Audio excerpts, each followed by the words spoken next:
I haven't had too many videos recently, and I have a few things stacking up here. I wanted to show you some things that came in and things that are kind of interesting here. If you remember a famous NASA person called Gene Kranz, well, there was somebody that was almost as famous, but a lot of people who haven't studied anything about NASA do not know who he is. Everybody knows who Gene Kranz is because of Apollo 13, and his role got expanded by, oops, I don't want this here, got expanded and took over other people that got cut out of the actual real life part of it. But anyway, this is an obituary for NASA Apollo stalwart Chris Kraft. Dies at 95 years old.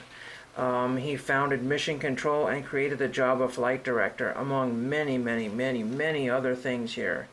Amazing. There may be another piece of this article, I didn't save that, but this is the main part of it here. That was in the newspaper yesterday. I had wanted to do that, but I didn't find.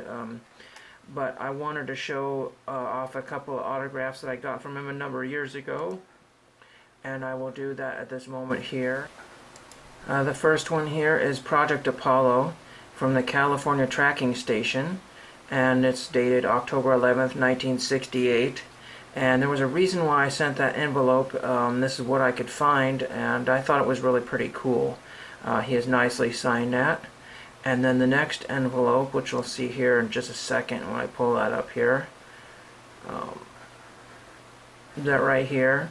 This one is CPS. I'm not sure. Chicago. Oops.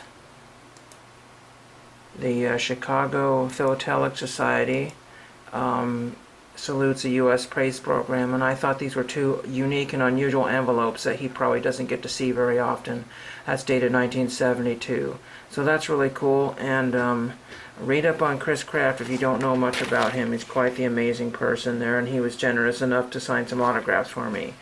Now I have another NASA autograph that I got today. We'll show that in just a second here, but I do want to show a pile of stamps that I purchased, and I got Olympics stamps, bunches of those, some baseball stamps from the 60s, a whole pile of those, and I got a bunch of 20-cent get out of this here, 20-cent soil and water conservation stamps. So that's really pretty awesome.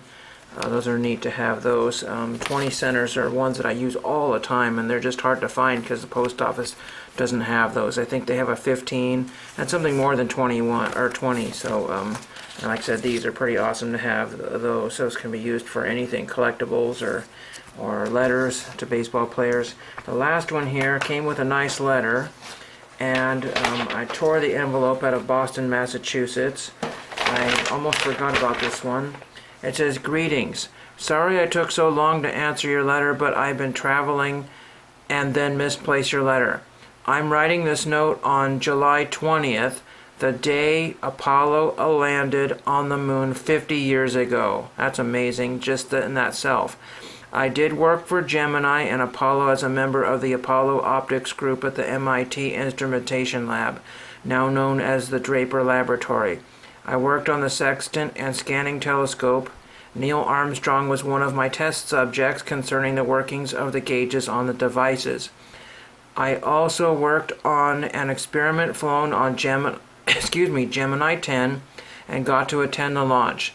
Since my signature isn't very clear, I signed the Gemini envelope. James N. Hollick." So if you've never heard of James Hollick, he was also on the Columbia Shuttle Disaster Investigation Team, the accident team there, and he, I believe, is right there. Several guys got chopped off there. His autograph is there. He signed it in a ballpoint pen, which didn't work too well. That is Sheila Widnall right there, and I have her autograph. I'm not sure I have any of these other guys' autographs. Most of them, I think, are still alive. I just haven't had an address for them. And unfortunately, this guy got chopped off. I think there's somebody else even beyond him, or one of these guys. And this is the Gemini envelope. I just didn't have a lot of stuff for Mr. Halleck to sign, and that was the best picture I could find. It was really hard to find a decent picture of him, and that is really cool to have this. I will put this letter with the envelope in the picture, and that's a neat piece of NASA history that not too many people have. And that's, as Michael Rhodes always says, this is why I do this. And in fact, the envelope that I got with my stamps that came in, it came with all those really awesome stamps in there. Some of the love stamps and the 10-cent anniversary of the U.S. Airmail Service and the Apollo stamps. That just absolutely blows me away, some of the cool stuff you can get for next to nothing. So hope you enjoyed some of that. I'll try to edit this video a little better, and thank you for watching.